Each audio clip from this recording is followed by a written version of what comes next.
Welcome everybody to Ask Nina. I'm gonna light some Palo Santo a little bit to kind of ground myself down while I'm talking to you all. So much going on in the world today. Sometimes gotta recenter. And smoke, sage smoke from the Palo Santo, from copal, and from cannabis. Can help heal us a little bit, you know, ground us back into our authentic selves. I rolled up some super silver haze earlier, so that's what I'm smoking on.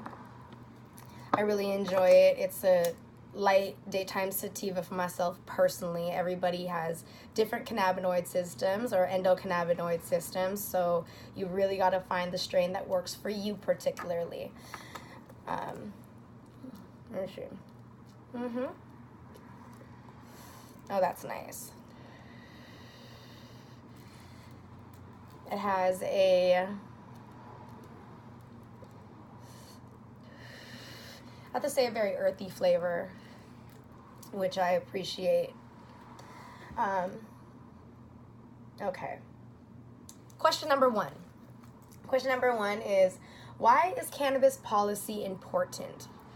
Cannabis policy is important. At least I'm learning that cannabis policy is really important because originally as like an artist, as a youth educator, my number one thing was working direct service with my community. But as I become this business owner, I realized that we are restrained by these business policies just as much as we are restrained with the policies that are created in order to say who is able to go forward. And these business policies are a big piece of who is let into, you know, the system in a way that thrives versus those who are let into the system in a way that actually ends up harming us and puts us as cogs in a machine to do the bidding of other people versus our own visions, creating our own visions, right? So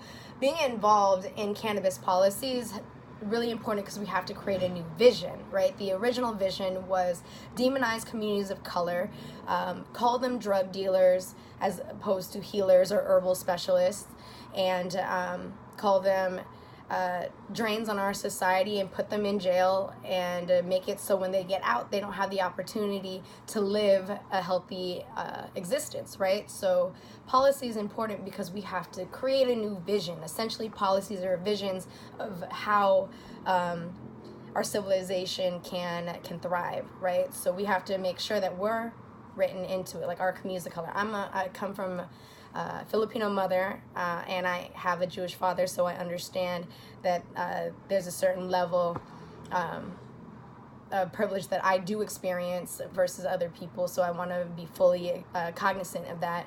But I also grew up in primarily brown and black communities, and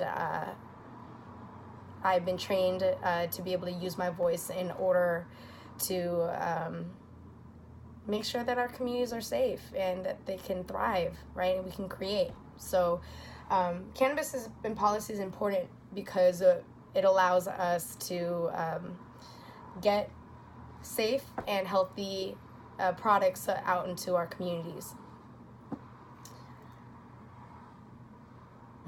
Question number two.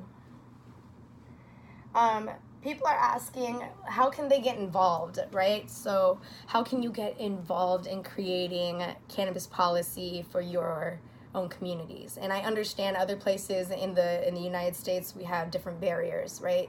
California, we're special out here because we have 20 years of activists that we're fighting in order for us to get to where we are now. So for those of you who are in places that just are starting your fight, a lot of love and power and courage and light to you.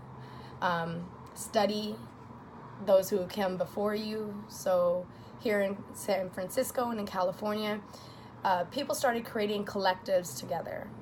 And it's still true now, even though it's more about business ownership and being able to navigate the institutional business structures, right, we are still needing to organize with one another, right? So find people that share your values, figure out what your values are in regards to cannabis. Is it because it is a good alternative to other substances that do more body damage, and it is a great way to release and enjoy your environment, right? Because sometimes when you smoke, which I'm about to go do right now, actually I have one already lit up, waste not want. I was gonna roll a whole new one, but let me roll this up, or light this one up.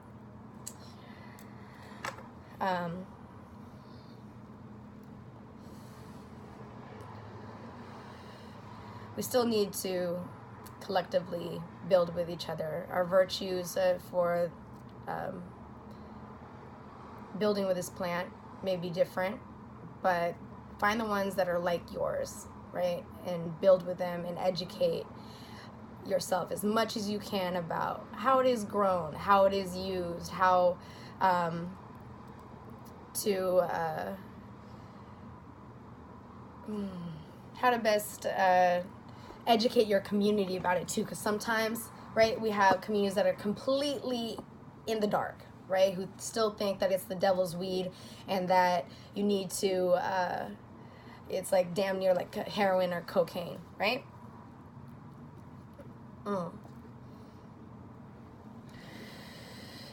then you have other people that are a part of creative communities that know how to use it in ways that help to uplift a process, a creative process, and that helps you really tap into a vibe for you to be able to get your thoughts and feelings out in a beautiful kind of way. So figure out what your agency is, figure out what you're passionate about, collect other like minds that are very interested in the same thing that you are, and then figure out what the opposition is to you being able to create your ideal utopian cannabis community. Yeah.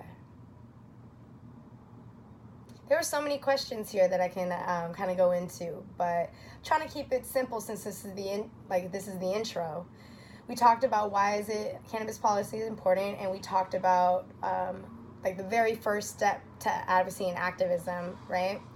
And then let's talk about what a cannabis vision or a goal can look like, right? It says here, what is the goal and what is the end game? And I guess that's something collectively for all of us to think about together. What kind of community do we want to live in? Do we want to live in one that believes in holistic health, that looks at a person as an entire being while they're alive, and all the energies that are necessary to keep us balanced and creating to our most authentic potential? Or do we look at and create a community that is completely reactive to harsh things and stimulus and triggers that happen to it, right? Are we proactive as a community, or are we super reactive as a community? And I would hope that we would be very proactive as a community and create spaces for us to really enjoy our company of one another and the exchange of ideas and the creative force, right? In lounges and in coffee shops and in yoga studios, where we can mindfully use cannabis in a way that really helps to enlighten and invigorate us and heal us when it's used in moderation. Like everything, when it's used in moderation is best. But I think that's where I'll end off, right? So why is it important? Because we need to create the vision, because it was created against us. How do we get started? You find your agency, what you're passionate about, what you want to know about, what you want to bring to the table, and you find like individuals that you can get together with and co-create your vision with. And then what is the end goal? Is to create a piece of ourselves into this world, right? Through cannabis, because it's awesome. All right, everyone. Have a great day. I'm Nina Parks.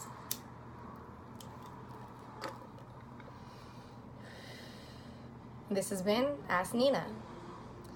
Follow me on Instagram, Nina_Parks.